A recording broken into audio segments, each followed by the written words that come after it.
రైతులకి బాగుపడాలి, బాగుండాలనే ఉద్దేశం ఎవరికైనా ఉందంటే అది రాజశేఖర రెడ్డి గారి కుటుంబానికి. నాడు రాజశేఖర రెడ్డి అయితేనేమి, ఇప్పుడు జగన్మోహన్ రెడ్డి గారు అయితేనేమి, రైతులు బాగుంటే ఆంధ్ర రాష్ట్రం బాగుంటుంది, తద్వారా అన్నదాత రాష్ట్రంగా ఉంటుంది అనే ఒక మంచి ఉద్దేశంతో ఎన్ని కార్యక్రమాలు చేపట్టినా రైతుల పట్ల మంచి కార్యక్రమాలు చేపడతారు.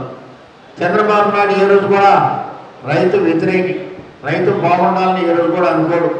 ఆయన కుటుంబం, ఆయన సామాజిక వర్గం, ఆయన ప్రస్తుతం ఉన్నటువంటి కూటమి నాయకులు బాగుంటే వాళ్ళ జేబులు నింపుకుంటే చాలు ఉన్నటువంటి వ్యక్తి ఆయన.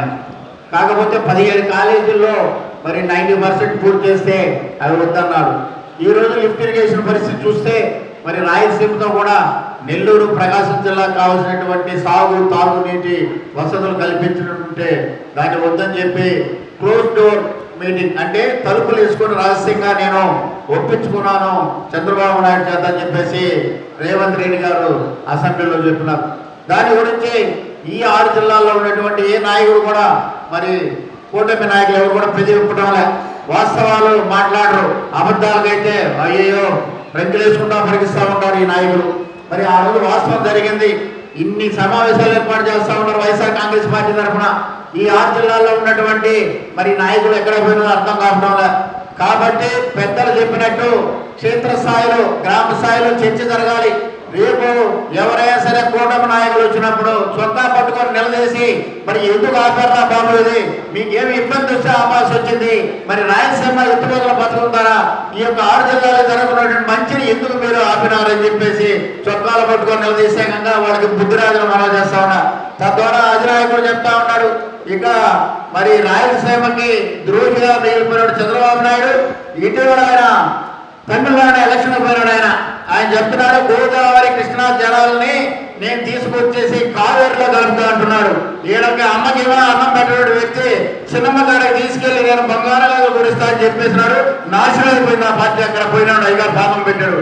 ఇటువంటి పరిస్థితులు అబద్ధాలు చెప్పి అధికారంలోకి వచ్చిన చంద్రబాబు ఏ రోజు కూడా ఏ వర్గానికి, రైతులు కానీ, విద్యార్థులు కానీ, మహిళలు కానీ ఎవరు కూడా బాగుంటానికి ఇష్టంలే.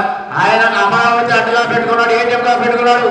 కొడుకైతే ఆయనైతే వేల కోట్లు దోచుకుంటున్నారు తప్పితే ఏ యొక్క రైతు కానీ, విద్యార్థి కానీ, మహిళ కానీ, యువత కానీ ఎవరు బాగుండడానికి ఇవ్వలేదు. కాబట్టి ఈ యొక్క మంచి కార్యక్రమం నెల్లూరులో శ్రీకారం చుట్టి మరి యొక్క ఈ కార్యక్రమాన్ని మరి ఇక్కడికి ఏర్పాటు చేసినటువంటి జిల్లా పార్టీ అధ్యక్షుడు, అధిక ముఖ్య అతిథిగా వచ్చేసినటువంటి సైన్నాథ్ గారికి మరి ప్రత్యేకంగా ధన్యవాదాలు తెలుపుకుంటూ, మరి వారందరే కాకుండా ఈ జిల్లా కాకుండా 6 జిల్లాల్లో ఉన్నటువంటి నాయకులందరూ కూడా ముందుకు వచ్చేసి ఈ కార్యక్రమాన్ని దిగ్విజయంగా జరపాలి.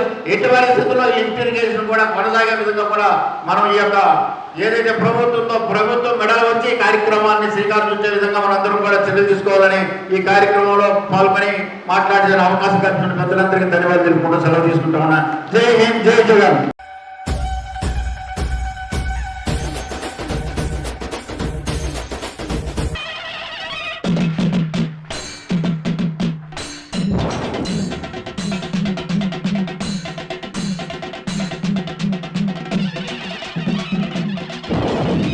జాతర మహోత్సవ ఆహ్వానం. నెల్లూరు జిల్లా ముతుకూరు మండలం కృష్ణపట్నం గ్రామంలో కొలువై ఉన్న శక్తి స్వరూపిణి భక్తుల కోరికలు తీరుస్తూ మా పాలిట కల్పతరువై మా గ్రామ దేవత శ్రీ మొలక పోలేరమ్మ తల్లికి 25 సంవత్సరాల తర్వాత నిర్వహిస్తున్న జాతర మహోత్సవానికి ముఖ్య అతిథిగా విచ్చేయుచున్న మా ప్రీతమ నాయకులు, మాజీ మంత్రివర్యులు, సర్వేపల్లి నియోజకవర్గ శాసనసభ్యులు సోమిరెడ్డి చంద్రమోహన్ రెడ్డి గారికి సాదరంగా సుస్వాగతం పలుకుతూ మే 5వ తేదీ నుండి 7వ తేదీ వరకు 3 రోజుల పాటు అంగరంగ వైభవంగా జరగనున్న ఉత్సవాలలో జిల్లా నలుమూలల నుంచి భక్తులు పెద్ద ఎత్తున విచ్చేసి అమ్మవారి ఆశీస్సులు పొందాలని మనస్ఫూర్తిగా ఆహ్వానిస్తూ మీ రాగాల శివకృష్ణ, తెలుగు యువత మండల అధ్యక్షులు, ముతుకూరు మండలం మరియు కృష్ణపట్నం గ్రామస్తులు.